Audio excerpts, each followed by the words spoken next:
ഹരേ കൃഷ്ണ. ഹനുമാൻ കഥയിൽ തുളസിറാം ഇരുട്ടിൽ നിന്നും വെളിച്ചത്തിലേക്കുള്ള കഥാഭാഗത്തിൻ്റെ രണ്ടാം ഭാഗമാണ് പറയുന്നത്.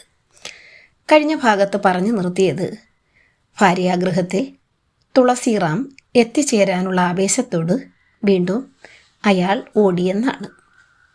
ബാക്കി ഭാഗമാണ് ഞാനിവിടെ പറയുവാൻ പോകുന്നത്. ഭാര്യാഗൃഹത്തിൽ എത്തിച്ചേർന്ന അയാൾ വാതിലുകളിൽ ഉറക്കെ മുട്ടി വിളിച്ചു. പക്ഷേ ആ വിളി ആരും കേട്ടില്ല. ഇടിമുഴക്കത്തിൽ അയാളുടെ ശബ്ദം പുറത്ത് കേട്ടതേയില്ല.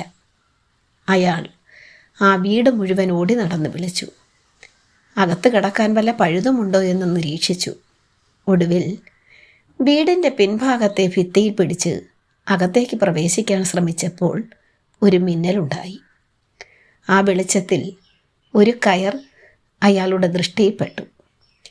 ആ കയറിൽ പിടിച്ചു തൂങ്ങി വല്ല വിധത്തിലും വീട്ടിനുള്ളിലേക്ക് ചാടി ഇറങ്ങിയെങ്കിലും അന്ധകാരത്തിൽ ഒന്നും കാണാൻ കഴിഞ്ഞില്ല. അയാൾ വീണ്ടും ഭാര്യയെ വിളിച്ചു. ശബ്ദം കേട്ട് ഭാര്യ മമതാദേവി കള്ളൻ കള്ളൻ എന്ന് പറഞ്ഞ് വിളിച്ചു കൂവി.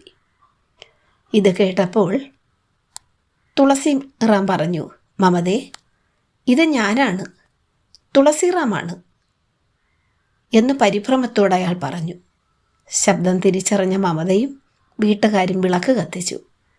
ആ പ്രകാശത്തിൽ മഴയിൽ കുളിച്ചു നിൽക്കുന്ന തുളസിറാമിനെ കണ്ട് അവൾ അമ്പരന്നു.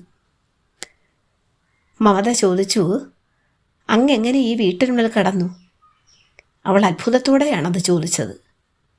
അപ്പോൾ തുളസിറാം പറഞ്ഞു, വീടിൻ്റെ പിൻഭാഗത്ത് കിടന്ന ഉറപ്പുള്ള ഒരു കയറിൽ പിടിച്ചാണ് ഞാൻ കയറിയത്. കയറോ? അവിടെ കയർ എങ്ങനെയാണ് വന്നത്? ഹരേ കൃഷ്ണ. ഇതിൻ്റെ ബാക്കിൽ അടുത്ത ഭാഗത്ത്.